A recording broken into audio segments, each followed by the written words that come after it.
ஓம் நம சிவாய. திருவெம்பாவை பாடல் 16. முந்தைய பாடலில் சிவனை நினைத்து நினைத்து அவனின் நிலையில் தன்னிலை மறக்கும் அந்த நிலையை நாம் மாணிக்கவாசகர் அந்த தோழியின் மூலமாக விளக்கியதை பார்த்தோம். இங்கே இந்த பாடலில் முன்னிக் கடலை சுருக்கி இந்த பாடலில் இறைவனோடு சேர்ந்த அந்த இறைவியின் கருணையை மழைக்கு ஒப்பாக, மழைக்கான அந்த செயல் விஞ்ஞானம் நாம் சொல்லக்கூடிய சயின்ஸில் எப்படி கடலிலிருந்து உள்ள நீரை உறிஞ்சி அது மேகமாய் மாறி அது பின்னர் குளிர்ந்து மின்னல் வெட்டி இடி இடித்து மழையை பொழிகின்றதோ அப்படியாக அந்த ஒரு நிகழ்வையும் இறைவியோடு உமையோடு சம்பந்தப்படுத்தி இதில் ரொம்ப வெகு அழகாக இதை சொல்கிறார். இந்த பாடலில் முன்னிக் கடலை சுருக்கி எழுந்து, முன்பு கடலின் நீரை சுருக்கி என்றால் கடலின் நீரை குடித்து மேலெழுந்து உடையாள் எம் பெருமாட்டி இருக்கிறாள் இல்லையா, அவளைப் போல என்ன திகழ்ந்து மேலே சென்ற மேகம் குளிரும் பொழுது மழை பொழிய தயாரான நிலையில் இருக்கக்கூடிய மேகம் எவ்வாறு இருக்கும்? கருநிறமாக இருக்கும். ஸோ நீர் கொண்ட மேகம் எவ்வாறு கருமை நிறம் கொண்டதோ அது எம் பிராட்டியை நினைவுபடுத்துகிறது. எம் பிராட்டியை போன்று திகழ்ந்த மேகம் என்று சொல்கிறார்.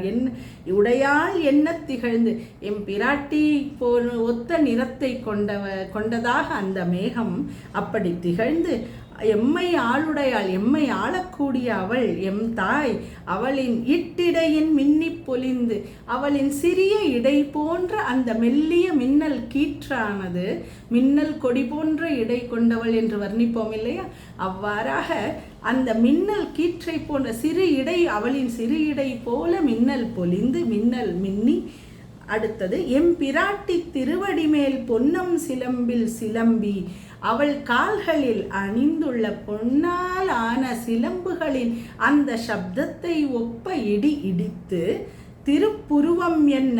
ஸோ அவளின் புருவம் அழகிய அந்த வளைந்த புருவங்கள் அதனை போன்று வானவில் துலங்கி வானில் தோன்றி திருப்புருவம் என்ன சிலை குலவி நம் தம்மை ஆளுடையாள் என்னை ஆட்கொண்டு அருளக்கூடிய அவள் தன்னில் பிரிவிலா எம் கோமான், எம் பிராட்டியை என்றும் பிரியாமல் இணைந்தே இருக்கக்கூடிய எம் சிவனார், அவரின் அன்பர்க்கு அடியவர்களுக்கெல்லாம். அது மட்டுமல்ல, முன்னே அவள் நமக்கும் அடியவர்க்கும் நமக்கும் அவரின் அடியவர்களாகிய நமக்கும் நம் எல்லோருக்கும் அவள் அருள் சுரக்கிறாள். முன் சுரக்கும் இன்னருளே, அவள் அருள் சுரப்பதைப் போல இறைவன் அருளும் முன் அவள் தாய் இல்லையா, இவர் தந்தை என்றால் அவள் தாய் நமக்கு, அவள் முன்வந்து நமக்கு அருளுவாளாம். அப்படி அவளின் அருள் முன்வந்து சுரக்கும் அவள் அருளை போல அங்கே மழை மேகமே மழை பொழிகிறது. என்ன பொழியாய் மழையேலோர் எம்பாவாய், அந்த மழையே நீ அவ்வாறு பொழிவாயாக, அது எம் பிராட்டியின் கருணையைப் போல என்று இந்த பாடல் அமைகிறது. இதற்கு ஒப்பீடாக திருப்பாவையில் ஆண்டாளின் ஆழிமழை கண்ணா என்ற பாடலை நாம் ஒப்பிட்டு பார்க்கலாம். அற்புதமான ஒப்பீடு இரண்டிலுமே. அங்கும் இறைவனின் நிறத்தையும் அவன் கையில் உள்ள சக்கரத்தையும் சங்கையும் அவன் கையில் வில்லிலிருந்து புறப்படும் அம்புகளையும் அந்த மழையின் அந்த நீரை முகந்து சென்ற மேகங்கள் மீண்டும் மழை பொழியும் அந்த நிகழ்வுக்கு படிப்படியாக அப்படியான ஒரு வர்ணனை அதில் அமைகிறது. வெகு ஆனந்தமாக படிக்க திகட்டாத ஆனந்தம் இந்த திருவாசகத்தேன். ஓம் நம சிவாய.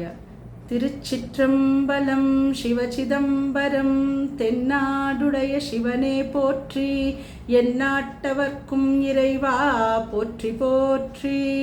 ஆரூர் அமர்ந்த அரசே போற்றி, சீரார் திருவையாரா போற்றி போற்றி.